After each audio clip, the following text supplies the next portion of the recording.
mali. Ay, mo yan.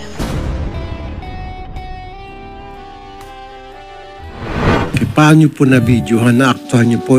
Yes po, sir. Ano po yun? Nung gabing yun, sir.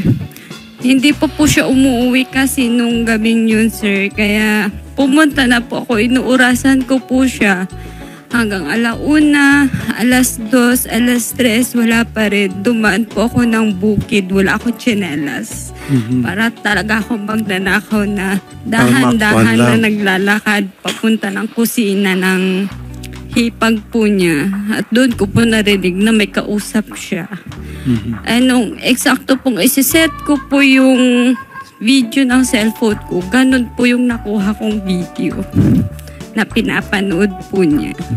Na si Mr. meron siya ginagawa doon sa kanyang girlfriend. Pinapanood po niya yung kalasuang ginagawa ng babae. Okay. So, hindi si Mr. ang gumagawa. Hindi po. Pero yung asawa po ng babae ang nag-send po sa akin ng mga kalasuan pong convo, sex convo na ginawa po nila. Yung asawa ko po nag-send po ng kanya. Ano pong sabi ni Mr. nung kumprantahin niyo po siya tungkol dito? Sir, pinakita ko na po lahat ng mga ebidensya ko sa kanya. Halos magmakaawa po ako sa kanya na tigilan na lang po nila para po sa mga anak namin. Halos dinaan ko na po sa pulis. Dumaan kami ng MSWD. Lahat po ng sinabi niya, hindi po niya sinunod. Meron po siyang kasundo ang ginawa dyan, Sir Rafi, na hindi po niya sinunod. Makikipaghiwalay siya sa kabit niya. Bubuin niya yung pamilya niya, aayusin niya, susustentuhan niya yung mga anak niya. At least inamin niya po na meron silang... Inamin niya po, nakabit po niya, sir. Okay. Sir Joel, Mr. Molina. Natakot lang po ako dun sa kasunduan. Pero yung babae po, hindi ko pa po yan nakikita. Bakit ka merong video ni girl na nagsasarili kung hindi kayo magkarelasyon at wala pang nangyari sa inyo? Wala lang po, nagkakilala lang po kami through online. Nakilala mo siya sa online at agad-agad nakumbinsi mo siya na pinapanood mo itong si girl na nagsasarili live. Hindi po yun. Ayaw po. Ba't mo siya napapayag? Gusto niya rin po. Pero hindi pa kayo nagkita ni minsan. Hindi pa po. Anong pangalan po ni girl? Sheila May Ocampo po. Sheila May. Paano po siya nakilala? Online po. Pinakilala po ng nanay nung girl. Nanay nung girl. Yes po. Pinakilala sa kanya. Kasi po yung asawa ko po tsaka yung tatay nung babae po, magkasama po sila dati sa trabaho po sa Tarlac. Hindi mo ba nirecord yung pagla-live Hindi po. video call nyo? Hindi po. Okay. Hindi po. So, stop nyo na po yung pakikipag-ugnayan sa pero kanya. Siya po, pero yung si Maribel po, yung asawa ko nandyan, meron din po siyang lalaki. May ebidensya din po ako. Matagal na po yun, sir. Naku po. February Wait. po. Yun po yung inaano niya sa mga police po, sir. Oh! Sir, Sir. Opo. ba't mo pinakita yung batuta mo sa sa video? Nakita ko tuloy. Ba't Hindi mo pinadala? Eh, loko-loko ka. Mamaya, kumalat yan. Ayan, kumalat na nga. Buti sana, toothpick. Sir, tama na sir, ha? Please. Siya kasi ang nauna, sir. Pinasa po akong picture dyan na ebidensya po na magkalikan sila. Naku, Sir, pisngi po yun, sir. sa pisngi. Hindi po sa Pinsan ko labi. pa po yun, sir. Pinsan mo. Opo. Sa kabilang baryo po ay sa kabilang purok. Okay. I-marriage counseling ko kaya kayong pareho para nang sa gayon mabigyan kayo ng guidance ng marriage counselor kung ano yung mga dapat at hindi dapat gawin sa marriage para kayo po ipagkasunduin ng maayos. Okay po sa inyo, sponsor ko po yun. Sir, kahapon po bago kami bumiyahe, nagmakaawa na po ako dyan. Lahat po ginawa ko ng pagmamakawa. Maayos lang yung pamilya namin. Pero matigas po siya, sir. Lagi Pero na... kayo po nagbago na. Yes, sir. Matagal na po kasi yan. Lahat po ginawa Hindi po ko. matagal yan. Pero yung nalaman po niya yan, sir, binugbog niya ako twice. April lang yan. Lagi po akong binugbog niyan, sir. Kahit nung first anniversary ng kasal namin, binugbog ako niyan, Diyan sir. ka mali. Ano? Lagi yan, sir. Sir Joel. Hindi. Sir, Hindi nakikita ako po ng tatay nambubugbog, niya, sir. sinasaktan ako, yung wala pong umaawat, sir. Yung panganay ko pa yung aawat sa amin. Kasi, Sir Joel, once na gumamit ka ng physical, you cross the line. Kada Hindi pagdating hindi yan, po sir. pwedeng gamitin rason kasi nahuli mo na lalaki si Mrs. kaya mo siya bugbugin. Hindi pwede yon. Hindi ko po binugbog yan nung nahuli kong 28 po, naglalaki. Sir Rafi. Binugbog po niya ako niyan, March 28. Tapos April 2 po.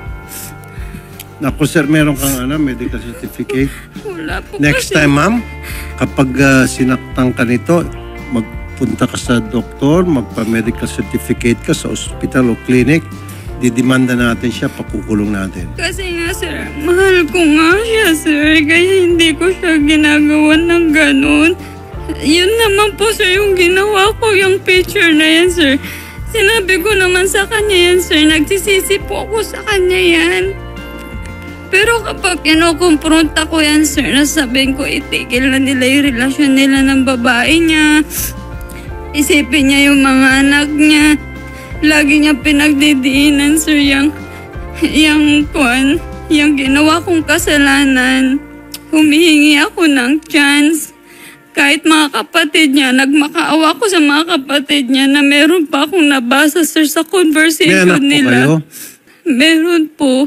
Okay. Sir, ang gusto mangyari ni ma'am ay makipagbalikan po sa inyo, magbalikan kayo, Sir Joel. Opo, Ngayon, ayaw nagkamali na po siya at pinagsisihan niya po yun, nagbago na siya. Ngayon, ikaw naman nagkamali. Okay, I'm sure na pagsisihan mo yan at magbalikan na po kayo. Pwede? Hindi na po, sir. Makikipag-iwalay na po. Kung sustento po, magtatrabaho na lang po ako.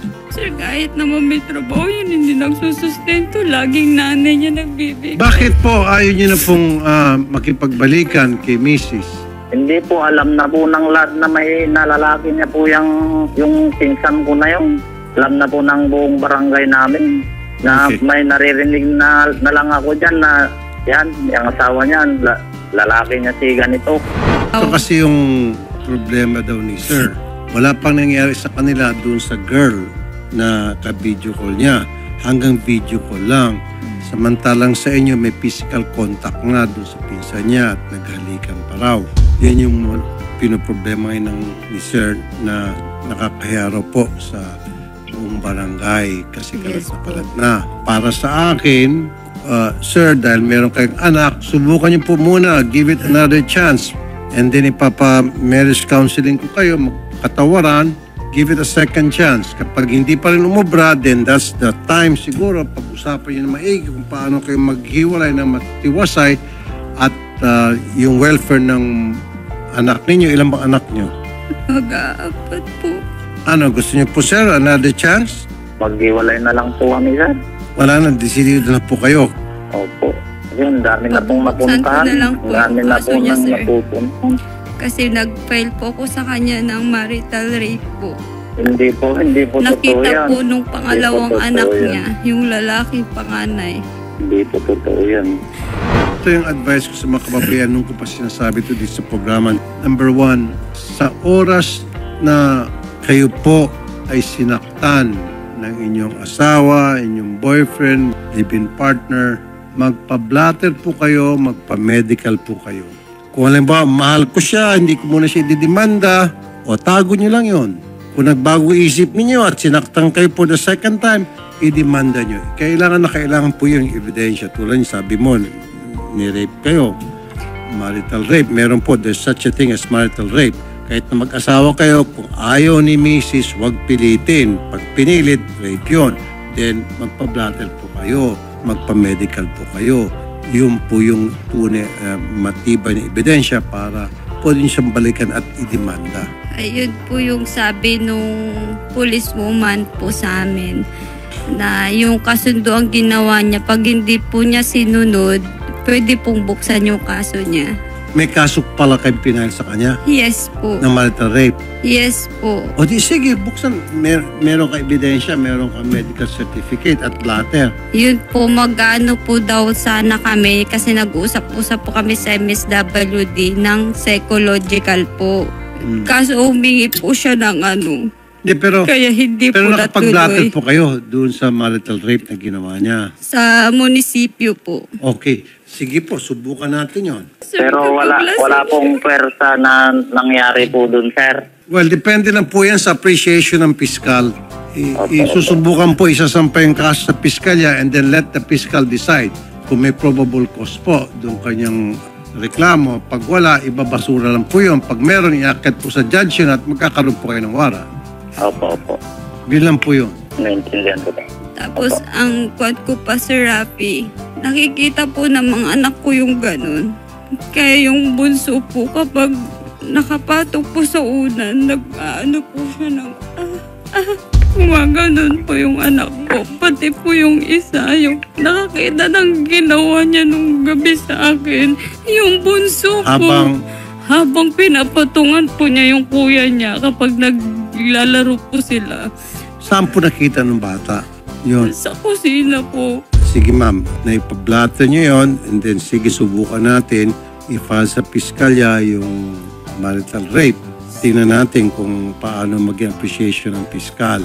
Sir Joel, may kwarto naman. Sa kwarto nyo gawin yung kung ano mang gusto nyo gawin. Huwag naman sa sa Kahit labas. nga po kami namin yung mga bata, Sir, ganyan Saka yan yung eh. nung ginagawa namin po yun, sir, andun po yung anak niyang babae, hindi po tulog. Kung nirip ko man po siya, tumigaw po siya. Hindi, tulog na po yung panganay, Sir. Si Mr. ay na talaga makipagbalikan sa iyo. Okay lang po. Right. Hindi naman natin siya pwedeng pilitin kasi kung pinilit natin siya na pilitan lang, there's that big tendency na magluloko siya ulit or kakalasan kanya pag talikod natin. Ngayon, pwede natin pilitin and then pag napapayag natin siya, magpa-marriage counseling kayo, pwede, it might work. Pero kung yung mapipilitan lang siya dahil tinakot mo siya, ididemanda, dahil kapag hindi mo ididemanda, parang pikot ba? Pag hindi ka nakipagbalikan sa akin, ididemanda kita. Pangit po yun. Napipilitan lang siya. It will not work. So mas maganda kung talaga hindi na pwede, pag-usapan niyo lang po yung welfare ng bata. Okay, ma'am? Opo, ganun na lang po, sir. At saka, ma'am, I'm not doing a victim blaming dito. You're a victim of what Joel did. Pero before you became a victim, he was a victim as well. Dahil you fired the first shot. Ma'am, quits kayo. Meron kang ginawa, meron siyang ginawa. Pag-usapan niyo lang po siguro yung kapakanan ng bata. Ano po? Yun po may tutulong namin sa inyo. Okay?